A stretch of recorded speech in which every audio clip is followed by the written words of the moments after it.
There's that active tip section without the Velocore. That felt like a straight shot. Feels much better. I mean, that one with the non-Velocore was a lot closer to that bunker on the left. I can live with that draw.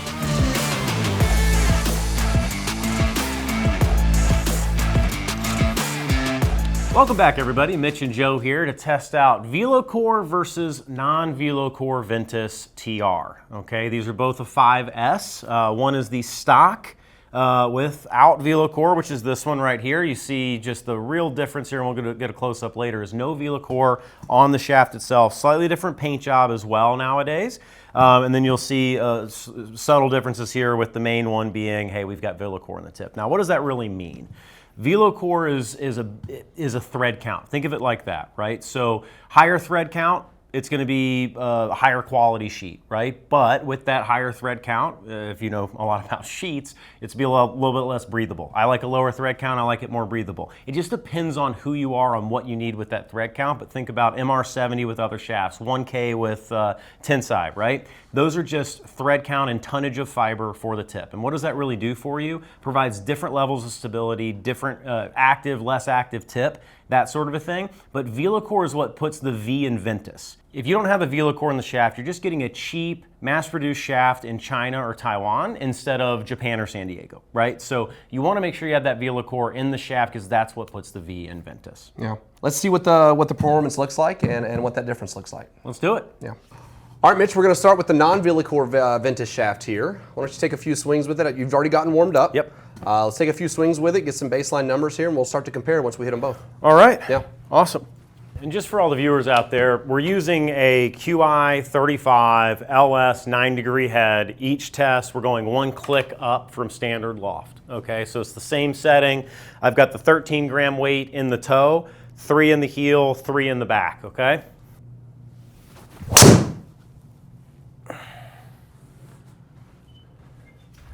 There's that active tip section without the Velocore. So that felt like a straight shot. I can just feel it. Mm-hmm.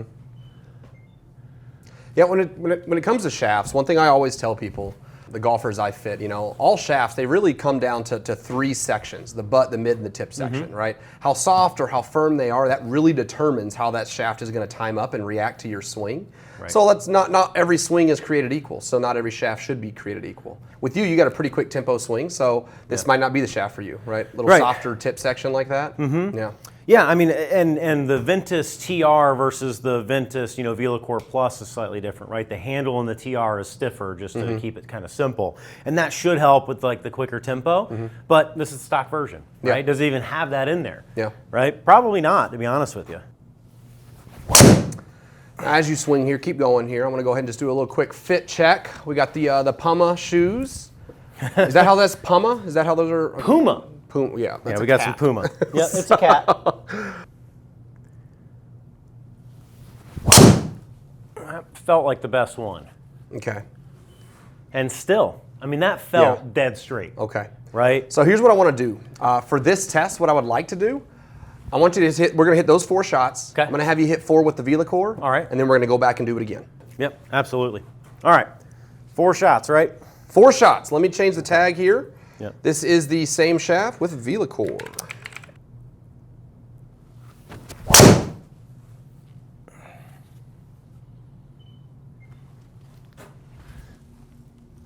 I felt the flip that time. Tip did feel more stable.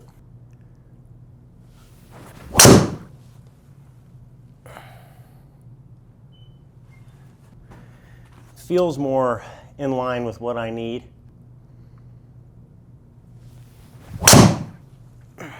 Feels much better.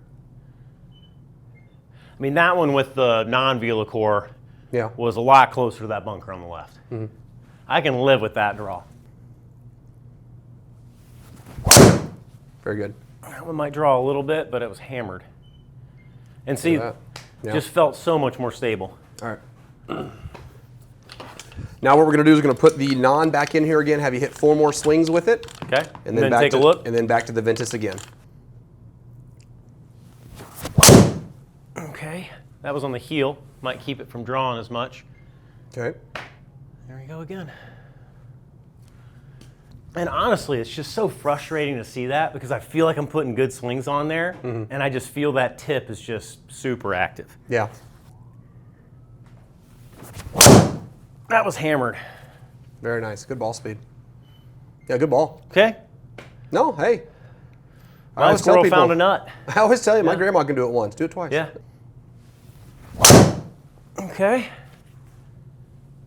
Felt straight. Okay, very good. Give All me right. one more.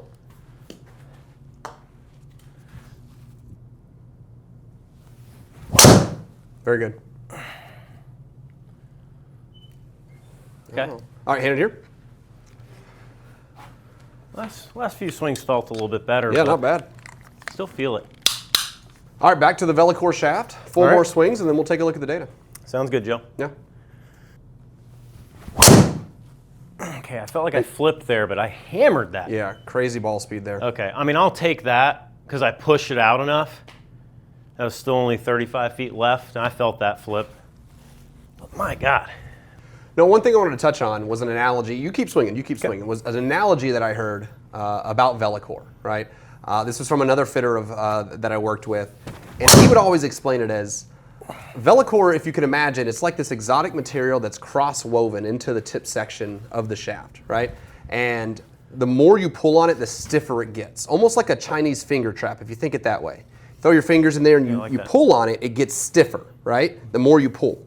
So it's the same concept. As you swing, that head is pulling away from you just using centrifugal force, which is going to tighten up that tip section, make it more stable off of off-center hits, right? Better face-to-path numbers, hopefully. So it's a great analogy, and I think it really kind of puts an image to what we're talking about here. Right.